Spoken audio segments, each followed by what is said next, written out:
दोस्तों, अगर आप और अच्छी नींद चाहते हैं तो हमारी प्यारी सी ऐप नींद को इंस्टॉल करें। इस ऐप पर आपको एक्सक्लूसिव स्लीप स्टोरीज़ मिलेंगी और आप बिना यूट्यूब प्रीमियम के भी इन स्टोरीज़ को बैकग्राउंड में सुन सकेंगे। इंस्टॉल करने के लिए आप हमारी वेबसाइट neend.app पर ज़रूर आइए और अच्छी कहानियाँ, स्लीप म्यूज़िक, कुछ टिप्स सुनने के लिए इस चैनल को सब्सक्राइब कीजिए। नमस्कार, मैं हूँ निधि और आज मैं प्रस्तुत करती हूँ हृदय विहारी द्वारा संकलित एक कहानी। ऐसा अक्सर कहा जाता है कि ईमानदारी सबसे अच्छी नीति है, पर समय आने पर हम सब इस नीति को भूल जाते हैं। ऐसी ही एक कहानी है एक मेहनती लकड़हारे की।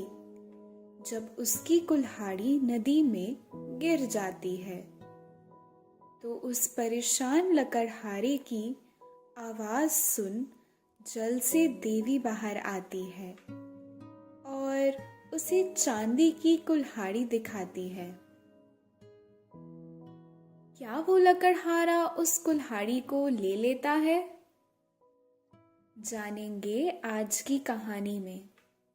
लेकिन इस कहानी को सुनने से पहले आप अपने आसपास की सारी लाइट्स बंद कर दीजिए।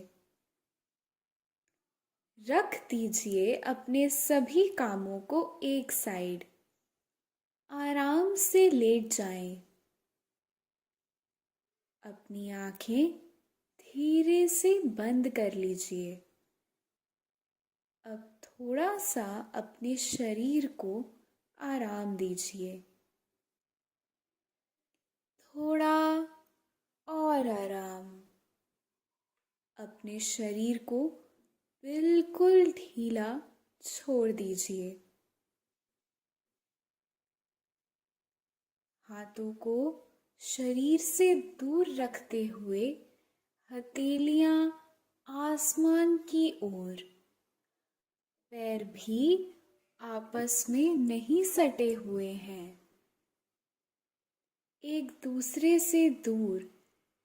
आराम से, कोई टेंशन नहीं, कोई तनाव नहीं। अपने दिमाग में चल रहे सभी विचारों को, चिंताओं को त्याग दें। एक शांति महसूस करें। महसूस करें कि एक शांति आपके अंदर प्रवेश कर रही है। गहरी सांस लें। सब नेगेटिव पॉजिटिव विचारों को धीरे धीरे निकाल दें। अपनी सांस पर ध्यान लगाएं। मन शांत, एकदम शांत होता जा रहा है। आप अच्छा महसूस कर रहे हैं। खुद को काफी हल्का फील कर रहे हैं। सब तरफ शांति है, सुकून है, खामोशी है।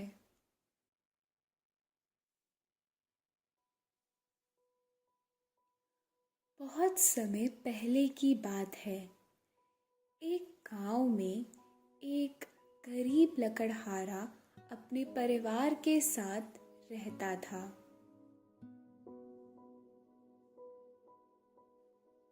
आजीविका के लिए वह रोज सुबह गांव के समीप स्थित जंगल में जाकर लकड़ियां काटता और उसे बाजार में बेचकर पैसे कमाता था। इस तरह उसकी और उसके परिवार की गुजर बसर चल रही थी। वो नित्य अपना काम बहुत मेहनत से करता था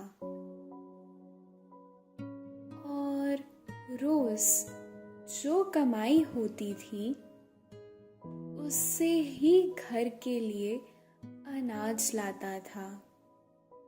उसने अपने लिए कोई बचत नहीं कर रखी थी। एक दिन रात को बहुत तेज बारिश शुरू हो गई। रात को लकड़हारे के परिवार ने लाए अनाज से रात काट ली, पर वो मूसलाधार बारिश सुबह भी नहीं रुकी। लकड़हारा परेशान था कि वो लकड़ियां काटने कैसे जाए। अगर वो लकड़ियां काट कर नहीं बेच पाया तो उसे भूखा रहना पड़ेगा। ये सब विचार उसे बहुत परेशान कर रहे थे। ऊपर से उसे पता था कि बारिश की वजह से पेड़ भी भीगे होंगे, तो उसे सूखी लकड़ियां नहीं मिल पाएगी। थोड़ी देर के बाद बारिश रुकी तो उसने निश्चय किया कि वो आज किसी दूसरी जगह जहां पेड़ सूखे हों वहां लकड़ियां काटने जाएगा। उसने एक दूर वाले जंगल के लिए रास्ता पकड़ा। बारिश के बाद पेड़ पौधों ने एक नया रूप ले लिया है। चारों तरफ हरियाली चमक रही है। पेड़ों ने नया श्रृंगार किया है। छोटे छोटे पौधों के ऊपर लगे रंग बिरंगे अजीबोगरीब फूल खिले हुए हैं। जंगल के रास्ते की पगडंडी में भी जगह जगह गड्ढे बने हुए हैं। लकड़हारा उन गड्ढों से खुद को बचाकर जा रहा था। कहीं सूखी लकड़ियां की खोज में रास्ते में मोर नाच रहे थे। वो लकड़हारा चला जा रहा था किसी सूखे पेड़ की तलाश में। तभी उसे दिखाई दी एक नदी। उसने सोचा कि हो सकता है कि वहां उसे सूखी लकड़ियां मिल पाएं। ऐसा कुछ सोचकर वो जंगल में नदी किनारे लगे उस पेड़ की लकड़ियों को काटने लगा। वो मन ही मन सोच रहा था कि लकड़ियां बीनकर आज जो घर पर सामान मंगाया है वो खरीद पाएगा और उसके घर पर खाना बन पाएगा। वो लकड़हारा इन सब विचारों को लेकर उस सूखे हुए पेड़ की लकड़ियां काट रहा था। अब उसकी कुल्हाड़ी में वो धार भी नहीं थी कि वो तेजी से अपना काम कर सके। फिर भी वो बार बार प्रहार करके लकड़ियां काट रहा था और कटी हुई लकड़ियों को इकट्ठा कर रहा था।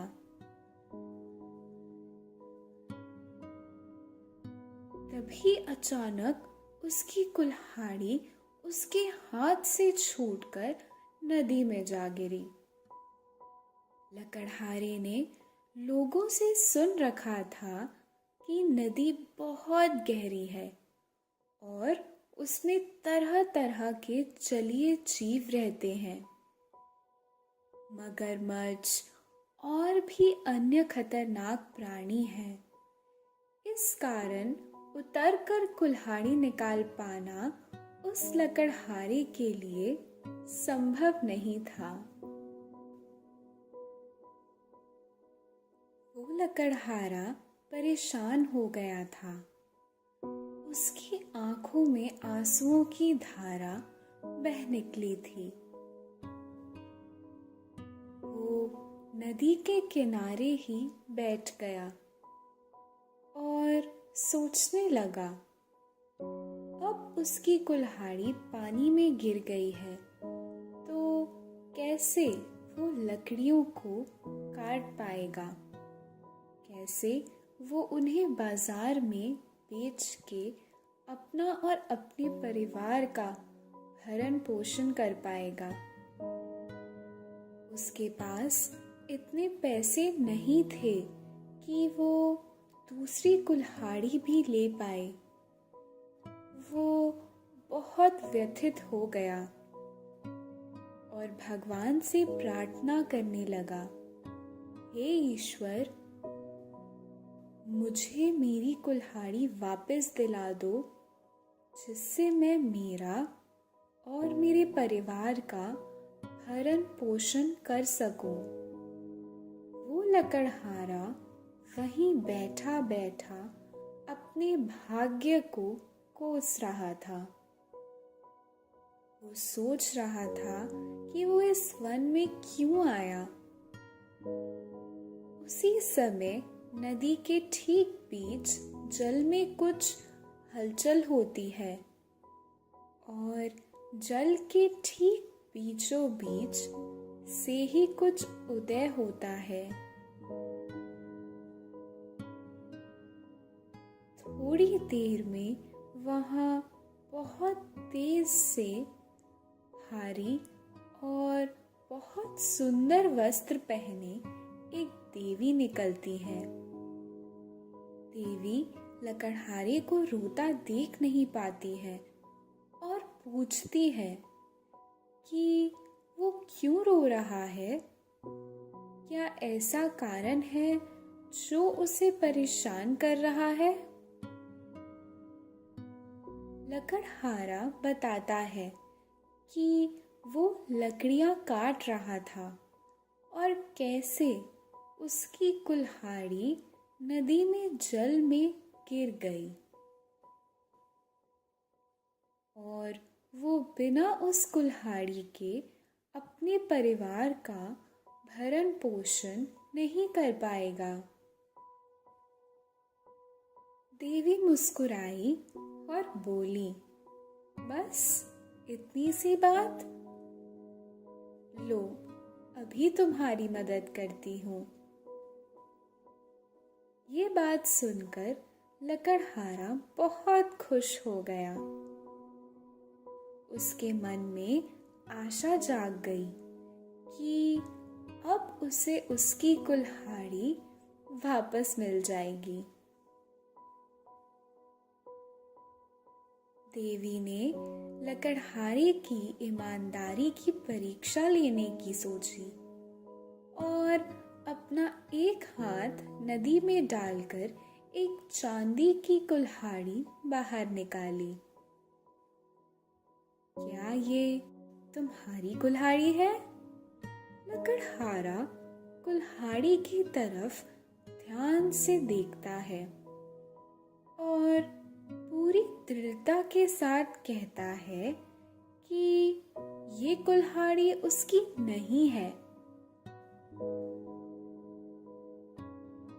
जल देवी हैरान थी क्योंकि ऐसे चांदी की कुल्हाड़ी को ठुकराने वाले व्यक्ति बहुत कम होते हैं, पर देवी ने परीक्षा को और कठिन करने की ठानी और जल में दोबारा हाथ डाला।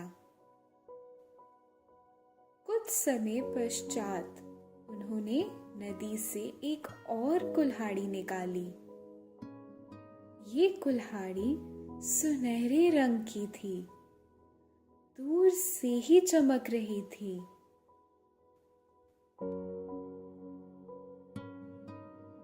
जैसे हीरे मोती जड़े हों।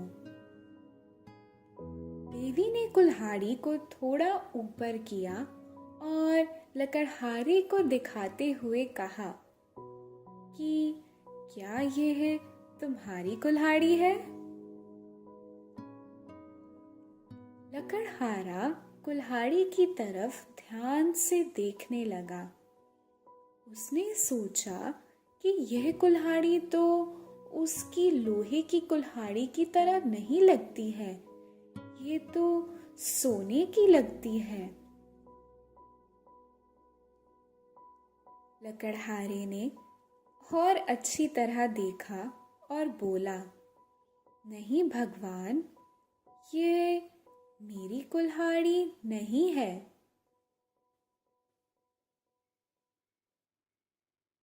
जल देवी बोली, इसे ध्यान से देखो मेरे पुत्र, यह सोने की कुल्हाड़ी है जो बहुत कीमती है।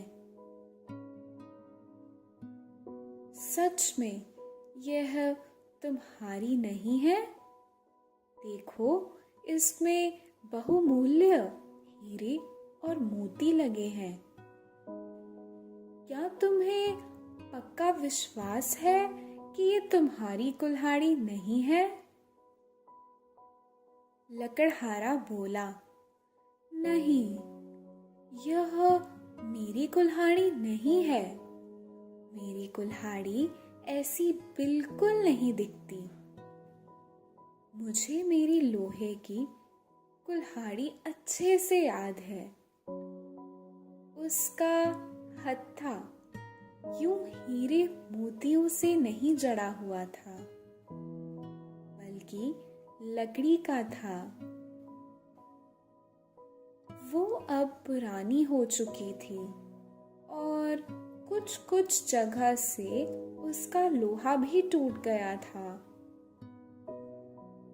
पर देवी, मैं मेरी कुल्हाड़ी को अच्छे से पहचानता हूँ। देवी लकड़हारे की ईमानदारी पर बहुत प्रसन्न थी। उन्होंने एक बार फिर नदी में हाथ डाला और एक लोहे की कुल्हाड़ी बाहर निकाली। लोहे की उस कुल्हाड़ी को लकड़हारे ने तुरंत पहचान लिया और खुशी से झूमने लगा। इससे पहले देवी पूछ पाती कि क्या ये तुम्हारी कुल्हाड़ी है, वो खुद ही कहने लगा, ये मेरी कुल्हाड़ी है। हाँ, ये मेरी ही कुल्हाड़ी है। वो बार बार देवी का धन्यवाद करने लगा, नाचने लगा, गाने लगा कि आखिर देवी उसकी कुल्हाड़ी को वापस ले आई। पर देवी उस लकड़हारे की ईमानदारी पर इतनी मोहित थी, वे देख रही थी कि कैसे लकड़हारे के मन में खुशी छा गई थी। उन्होंने प्रसन्न होकर लोहे की कुल्हाड़ी के साथ साथ सोने और चांदी की कुल्हाड़ी भी लकड़हारे को थमा दी। कुल्हाड़ी थमाते हुए उन देवी ने कहा, तुम्हारा मन कांच के समान साफ है, उसमें कोई लालच या लोभ नहीं है। तुम्हारे सामने चांदी की वो कुल्हाड़ी लेने का मौका था, पर तुमने उसे स्वीकार नहीं किया। मैंने तुम्हें लालच देने के लिए सोने की कुल्हाड़ी भी दिखाई, लेकिन तुमने उसका भी लालच नहीं किया। तुम्हें अपने कार्य से प्रेम है और उसे पूरी कर्तव्य निष्ठा से निभा रहे हो। मैं तुम्हारी ईमानदारी से बहुत खुश हूँ। ये दोनों कुल्हाड़ी भी तुम अपने पास रखो और इस ईमानदारी से अपना काम करते रहो। तुम्हें सब सुख प्राप्त होंगे। यह कहते हुए देवी अंतर ध्यान हो गई।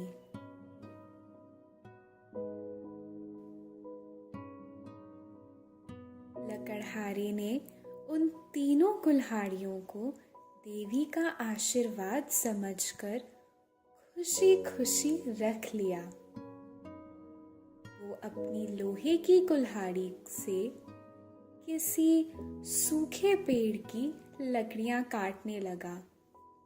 लकड़ियां काटकर वो उन लकड़ियों को इकट्ठा करता है और बाजार की ओर चल पड़ता है। यह कहानी हमें ईमानदारी की एक बहुत बड़ी सीख देती है। ईमानदारी एक अच्छी नीति है। हमेशा ईमानदार रहो। ईमानदारी हमेशा से ही प्रशंसा की पात्र रही है।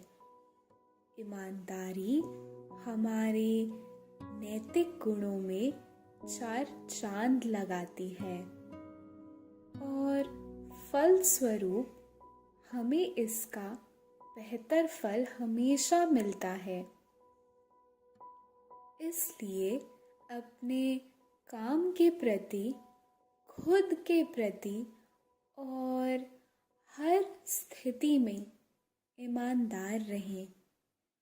आपको आपकी ईमानदारी का फल अवश्य मिलेगा। अगर एक व्यक्ति अपना काम पूरी ईमानदारी से करता है तो निश्चित रूप से ईश्वर उसकी मदद करते हैं। यहाँ खत्म होती है आज की कहानी ईमानदार लकड़हारे की। आशा है आपको कहानी पसंद आई होगी। अब आप भी चिंता मुक्त हो जाइए। निद्रा देवी आपकी तरफ आ रही है। आपकी पलकें धीरे धीरे भारी हो रही है। निद्रा देवी आपको अपने मोह पाश में बांध रही है। उन्हें स्वीकारें, सांसों पे ध्यान दें और शरीर को ढीला छोड़ दें। अब आप धीरे धीरे नींद की ओर बढ़ते जा रहे हैं और नींद आपको अपनी आगोश में समाती जा रही है, समाती जा रही है।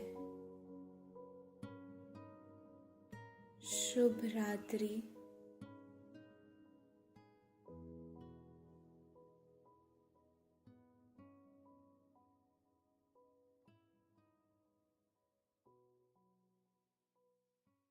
दोस्तों, अब से आप आपकी मनचाही दादी और नानी की कहानियों से प्यारी नींद की कहानियां सिर्फ और सिर्फ नींद ऐप पर ही सुन पाएंगे।